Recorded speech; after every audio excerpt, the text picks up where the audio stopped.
এই মুহূর্তে বঙ্গ বিজেপির একটাই চর্চিত বিষয়, সেটা হচ্ছে দিলীপ ঘোষকে নিয়ে। দিলীপ ঘোষ কি বঙ্গ রাজনীতি থেকে লালকৃষ্ণ আদবানি হতে চলেছে? অর্থাৎ লালকৃষ্ণ আদবানিকে যেভাবে রাজনীতি থেকে ধীরে ধীরে সন্ন্যাসের পথে যেতে অগ্রসর হতে সাহায্য করা হয়েছিল, এক্ষেত্রে দিলীপ ঘোষের সঙ্গে কি সেইটা হতে চলেছে?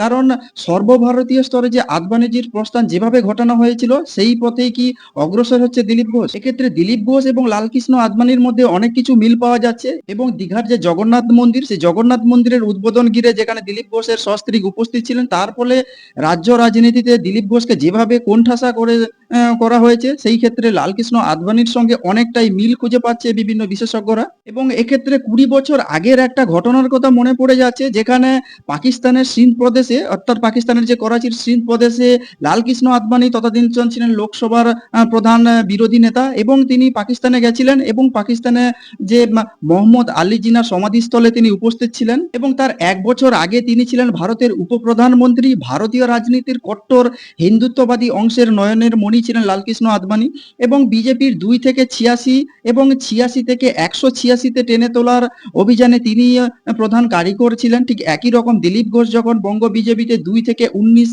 সাংসদে পৌঁছানোর ভূমিকায় দিলীপ ঘোষের ভূমিকাও গুরুত্বপূর্ণ ছিল। তিনি পাকিস্তান সফরে গিয়ে পৌঁছলেন মোহাম্মদ আলী জিন্নাহর সমাধিস্থলে, এবং পুষ্পার্ঘ নিবেদন করার পর অভিবাদন গ্রহণ করলেন, এবং মোহাম্মদ আলী জিন্নাহকে ধর্মনিরপেক্ষ এবং হিন্দু মুসলিম ঐক্যের দূত বলে আখ্যা করেছিলেন। এবং দীঘার ক্ষেত্রেও ঠিক একই রকম ৩০শে এপ্রিল ২০২৫ দিলীপ ঘোষ বঙ্গ বিজেপির প্রথম সারির একজন নেতা। এর ১ বছর আগে তিনি ছিলেন মেদিনীপুরের সাংসদ, এবং বছর ২ আগে পর্যন্ত ছিলেন বিজেপির সর্বভারতীয় সহসভাপতি, এবং তার বছর দেড়েক আগে পর্যন্ত পশ্চিমবঙ্গ বিজেপির সভাপতি ছিলেন, এবং নির্বাচনের ফলাফলের নিরিখে তিনি যে রাজ্য বিজেপির সফলতম সভাপতি তার বলার অপেক্ষা রাখে না। এবং প্রতিপক্ষ তৃণমূলের প্রবল চাপের সঙ্গেও তিনি নিজেকে লড়াই করেছেন, এবং বিজেপির যে সাংসদ ২ থেকে তিনি ১৯-এ নিয়ে গেছিলেন। ঠিক একই রকম পরিস্থিতিতে দিলীপ ঘোষ হাজির হলেন দীঘায় মুখ্যমন্ত্রী মমতা বন্দ্যোপাধ্যায়ের উদ্যোগে নির্মিত জগন্নাথ মন্দিরের উদ্বোধনের যে আয়োজনে, এবং সেখানে সহস্ত্রীক হাজির হয়ে কখনো বললেন যে মুখ্যমন্ত্রীর হাত দিয়ে একটা বড় কাজ হলো, কখনো বললেন যে মুখ্যমন্ত্রীর অক্ষয় তৃতীয়ার দিন হিন্দু জাগরণেরই কাজ করেছেন। এবং ২ দশক আগে মোহাম্মদ আলী জিন্নাহকে নিয়ে আদবানির মন্তব্য বিজেপির অন্দরে ঝড় তুলে দিয়েছিল। যারা রামরথ যাত্রার পথ ধরে বিজেপির উত্থান, তাও আবার দলের সভাপতি এবং লোকসভার বিরোধী দলনেতা পদে থাকাকালীন, কিন্তু কিছুতেই মেনে নিতে পারেননি বিজেপি, এবং মেনে নিতে পারেননি আরএসএসও, এবং আদবানি আর সভাপতি পদে থাকতে পারেনি। তারপর থেকে ইস্তফা দিতে হয়েছিল, এবং ধীরে ধীরে প্রশস্ত করা হয়েছিল তার যে বানপ্রস্থের বা যে সন্ন্যাস ধর্মের দিকে, এবং মোদী সাহা যুগ শুরুর পর দলের যে সংসদীয় বোর্ড থেকে সরাসরি আদবানিজিকে পাঠিয়ে দেওয়া হয় যে আলংকারিক মার্গদর্শক মণ্ডলীতে, এবং সেই থেকে দৈনন্দিন রাজনীতি থেকে ধীরে ধীরে লালকৃষ্ণ আদবানির সেই সময় দূরত্ব বাড়ছিল। এবং এক কথায় বলতে গেলে সর্বভারতীয় চরে লালকৃষ্ণ আদবানির প্রস্থান যেভাবে ঘটানো হয়েছিল, রাজ্য স্তরে দিলীপ ঘোষের ক্ষেত্রে ঠিক সেরকমই হতে চলেছে। এবং সাংগঠনিক দায়িত্ব থাকা নেতারা প্রকাশ্যে তেমন কোনো মন্তব্য করছে না।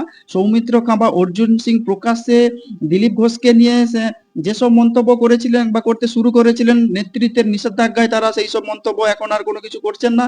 এবং সাধারণ কর্মী সমর্থকদের একাংশের সমাজ মাধ্যমে যেরকম বেলাগাম আক্রমণ শুরু করেছিলেন, তাও আপাতত বন্ধ আছে। কিন্তু পাশাপাশি বিজেপির যে সাংগঠনিক কর্মকাণ্ডের সঙ্গে দিলীপ ঘোষের সংযোগ ধীরে ধীরে বলতে গেলে কমে আসছে, এবং দিলীপ ঘোষ নিজে থেকে দলের কর্মসূচিতে যাওয়া বন্ধ করেছেন এমনটা নয়। দলই নিঃশব্দে দিলীপ ঘোষের উপরে কোনো কর্মসূচির ভার দেওয়া বন্ধ করে দিয়েছে। তবে দিলীপ ঘোষ দীঘার জগন্নাথ মন্দিরের যাওয়ার পরে রাজ্য বিজেপির প্রথম বড় বৈঠক ছিল ৬ই মে। রাজ্য দপ্তরের পশ্চিমবঙ্গ বিজেপির কয়েকজন গুরুত্বপূর্ণ নেতা মন্ত্রীকে ডেকে পাঠিয়েছিলেন, এবং সেই দিন প্রত্যেকের সঙ্গে আলাদা আলাদা কথা বলেন যে বিজেপির কেন্দ্রীয় পর্যবেক্ষকরা। সুকান্ত মজুমদার, শুভেন্দু অধিকারী তো বটেই, ডাক পেয়েছিলেন ২ সংগঠন সম্পাদক এবং ৫ সাধারণ সম্পাদক ও বর্তমান ও প্রাক্তন কেন্দ্রীয় মন্ত্রীরা। এমনকি প্রাক্তন রাজ্য সভাপতি রাহুল সিংহ সেদিন উপস্থিত ছিলেন, কিন্তু দিলীপ ঘোষ সেদিন ডাক পাননি। পরের দিন বিধাননগরের সেক্টর 5-এ একটি হোটেলে বিজেপির আরো একটি বড় বৈঠক বসে। সেখানে রাজ্য যে পদাধিকার এবং জেলার যে সভাপতিরাও ডাক পান, কিন্তু প্রত্যেক জেলা থেকে আরো ৩ জন করে বিভিন্ন বিজেপির যে প্রতিনিধিরাও সেখানে উপস্থিত ছিলেন, কিন্তু কিন্তু দিলীপ ঘোষকে সেখানে দেখা যায়নি। তবে অনেকে বলতে শোনা যাচ্ছে দিলীপ ঘোষ যেহেতু রাজ্যের পদাধিকারী নন তাই ডাকা হয়নি তাকে, কিন্তু দলের অন্য একটি অংশের যুক্তি পদাধিকার না হলেও বিজেপির রাজ্য কোর কমিটির অন্যতম সদস্য তথা প্রাক্তন সভাপতিও ছিলেন এবং ওই বৈঠকে দিলীপ ঘোষের মতো নেতাকে ডাকার কোনো বাধা ছিল না। শুধু বৈঠকে নয়, বঙ্গ বিজেপির যে নানা জনসংযোগমূলক কর্মসূচি হতে চলেছে বা হচ্ছে, তাতে প্রথম সারির রাজ্যের নেতারা উপস্থিত থাকলেও সেখানে বা এই সব কর্মসূচিতে দিলীপ ঘোষকে কোনো রকম ভাবে ডাকা হচ্ছে না বা দিলীপ ঘোষ সেখানে উপস্থিত থাকছেন না। এবং গত শুক্রবার কলকাতায় তিরঙ্গা যাত্রার ডাক দিয়েছিল বিজেপি। অপারেশন সিন্দুরে ভারতের সশস্ত্র বাহিনীর পরাক্রমে যে সম্মান জানাতে গোটা দেশকেই বিজেপি এই কর্মসূচি পালন করেছে গোটা ভারতবর্ষের মধ্যে। এবং শুক্রবার কলেজ স্কোয়ার থেকে শ্যামবাজার পাঁচ মাথার মোড় পর্যন্ত নেতাজির যে মূর্তি আছে সেখানে যে পদযাত্রা ডাক দেওয়া হয়েছিল রাজ্য বিজেপি তরফ থেকে, সেখানে বিজেপির সকল শীর্ষ নেতারা উপস্থিত থাকলেও সেখানে দেখা দেখা যায়নি দিলীপ ঘোষকে। কোন কোন নেতা নেত্রীরা শুক্রবারের যে তিরঙ্গা যাত্রা কর্মসূচির ডাক দেওয়া হয়েছিল সেখানে উপস্থিত থাকবেন তা ওটা বিজেপির যে মিডিয়া সেল সেটা সংবাদ মাধ্যমের যে বিজ্ঞপ্তি পাঠিয়েছিল তাতে বৃহস্পতিবার, এবং তাতে দিলীপ ঘোষের নাম ছিল না। তবে বঙ্গ বিজেপি কি ইচ্ছে করে দিলীপ ঘোষের সঙ্গে দূরত্ব তৈরি করার চেষ্টা করছে? তবে একটি সূত্র মারফত যেটা জানা যাচ্ছে যে একজন সাংসদ তিনি নাকি বলতে শোনা যাচ্ছে যে লালকৃষ্ণ আদবানিকে যেভাবে সম্মান রেখে ধীরে ধীরে সরিয়ে দেওয়া হয়েছিল দিলীপ ঘোষের ক্ষেত্রেও তাই হবে, এবং দিলীপ ঘোষ পশ্চিমবঙ্গ বিজেপির আদবানি হতে চলেছে, তাই তাকে বানপ্রস্থ বা সন্ন্যাসের দিকে ধীরে ধীরে অগ্রসর করে সম্মানের সঙ্গে নিয়ে যাওয়া হচ্ছে। এবং ওই সাংসদ মনে করিয়ে দিচ্ছেন যে বিজেপিতে এভাবেই অনেকেই বানপ্রস্থে বা সন্ন্যাসের পথে ধীরে ধীরে পাঠানো হয়েছে।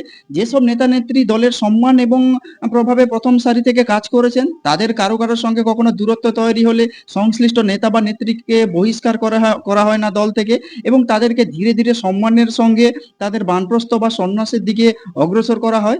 এই প্রসঙ্গে রাজ্য বিজেপির প্রধান মুখপাত্র শ্রমিক ভট্টাচার্য অবশ্য প্রশ্ন এড়াচ্ছেন না, কিন্তু তার উত্তর সতর্ক।